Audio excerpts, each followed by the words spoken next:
BJP కేంద్ర కార్యాలయంలో core committee సమావేశమైంది. రెండో జాబితాపై కసరత్తు చేస్తోంది. ఇక అభ్యర్థుల జాబితాని షార్ట్ లిస్ట్ చేయనున్నారు నేతలు. సమావేశంలో హోంమంత్రి అమిత్ షా, జాతీయ అధ్యక్షుడు జేపీ నడ్డా పాల్గొన్నారు.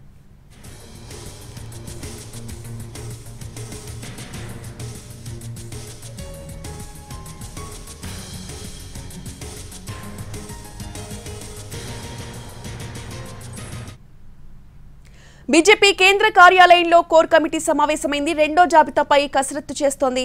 ఇక అభ్యర్థుల జాబితాను షార్ట్ లిస్ట్ చేయనున్నారు నేతలు. ఇదే అంశంపై పూర్తి అప్డేట్స్ ని ఢిల్లీ నుంచి మా ప్రతినిధి రాజు అందిస్తారు. రాజు,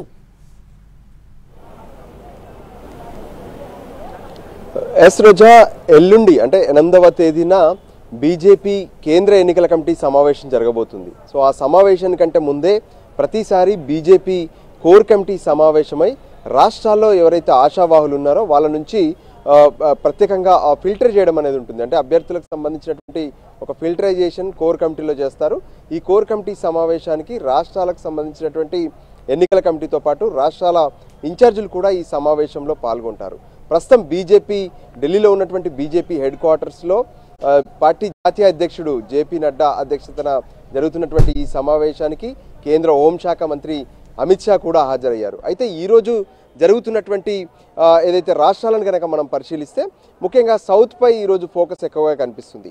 కర్ణాటక, తమిళనాడు, ఆంధ్రప్రదేశ్తో పాటు మరికొన్ని ఉత్తరాదిన ఉన్నటువంటి రాష్ట్రాలు కూడా ఈరోజు కోర్ కమిటీ సమావేశాల్లో పాల్గొనబోతున్నాయి. అయితే ఒక్కో రాష్ట్రానికి సంబంధించినటువంటి నేతలతో విడివిడిగా సమావేశాలు జరగబోతున్నాయి. ముందుగా ఏదైతే కర్ణాటక, తమిళనాడుకు సంబంధించింది ఉంది, ఆ తర్వాత ఆంధ్రప్రదేశ్కు సంబంధించినటువంటి ఏదైతే కోర్ కమిటీలో కూడా ప్రత్యేకంగా చర్చ జరగబోతుంది. ఈ కోర్ కమిటీ సమావేశంలో పాల్గొనేందుకు ఆంధ్రప్రదేశ్ నుంచి పార్టీ అధ్యక్షురాలు పురంధేశ్వరి కూడా ఇక్కడికి ఢిల్లీకి వచ్చారు. సో మరికొద్ది సేపట్లో కోర్ కమిటీ ముందుకు పురంధేశ్వరి వెళ్ళబోతున్నారు.